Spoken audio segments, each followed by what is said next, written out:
Batang Pinay nakakuha ng 4 na yes sa Britain's Got Talent. Naritong showbiz spotlight ni Anton.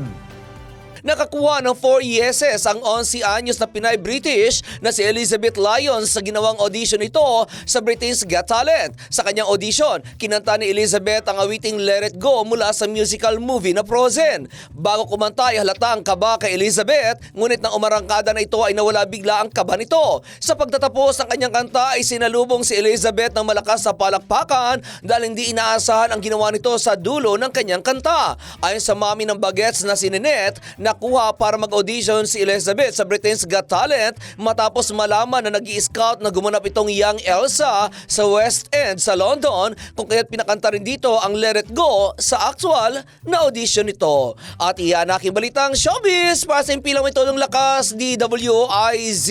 Ako si Anton, nagbabalita ng tama, naglilingkod ang tama.